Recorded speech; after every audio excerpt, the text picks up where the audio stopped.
لا تنسوا الاشتراك في قناة أمين خلفي قناة وداد الأمة. هذه أول محاولة لفريق الوداد البيضاوي بواسطة اللاعب الخويل الذي لم يتمكن من القذف. تلي محاولة أخرى لفريق الرجاء البيضاوي بواسطة اللاعب أمداح الذي يقذف فوق مرمى الحارس بن عبد الله.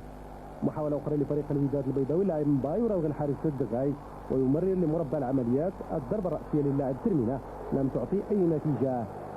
من خلال هذه المحاولة سيعطي الحكم السيد العرجون ضربة جزاء لفريق الرجاء البيضاوي. ضربة جزاء احتج عليها فريق الوداد البيضاوي. لنتابع جميعا هذه اللقطة يتجرد كل متتبع من تعاطفه مع الوداد أو مع الرجاء ونحكم موضوعيا هل هناك ضربة جزاء أم لا.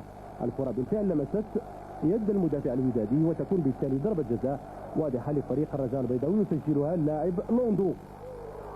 إصابة لصفر وستتواصل المقابلة إلى أن القشة التي خدمت ظهر البعير طرد الحكم العرجون للاعب الرتباوي لأسباب يعرفها الحكم.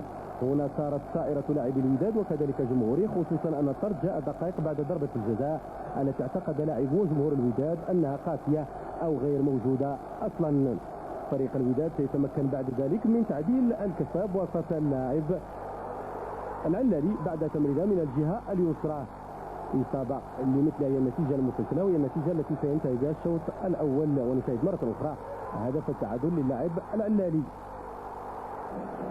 هنا محاولة مرة أخرى لفريق الرجاء كاد على إثر اللاعب طلال يمنح الكرة للاعب الخويل. خلال الجولة الثانية تواصلت حملات الفريقين. هنا محاولة بواسطة اللاعب نظير لم تعطي نتيجة. هنا سيتمكن فريق الرجاء البيضاوي من تسجيل هدفه الثاني بواسطة اللاعب أمداح بعد تمريرة من اللاعب الحيمر.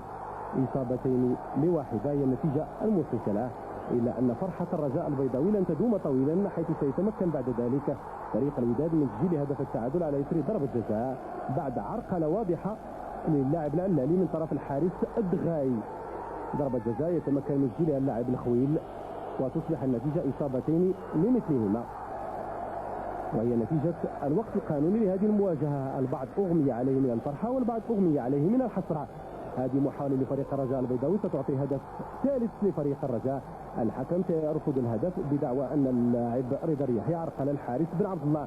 محاولة أخرى دائما بواسطة رضا الرياحي الذي يمرر اللاعب سلامي لم يتمكن من الكرة وتنتهي المقابلة أي الوقت القانوني بالتعادل إصابتين لمثلهما. خلال الأشواط الإضافية خروج خاطئ للحارس الدعقاني كاد أن يعطي هدف الثالث لفريق الوداد البيضاوي. محاولة أخرى دائما لفريق الوداد البيضاوي إلى أن الضربة الرأسية للاعب بايس دلال الحارس الدعقاني. خلال الجولة الثانية من الشوط الثاني محاولة لفريق الرجاء البيضاوي بواسطة اللاعب رضا الرياحي نظير لم يتمكن من الكرة. محاولة أخرى بواسطة اللاعب ترمينة للوداد البيضاوي تمر محاذية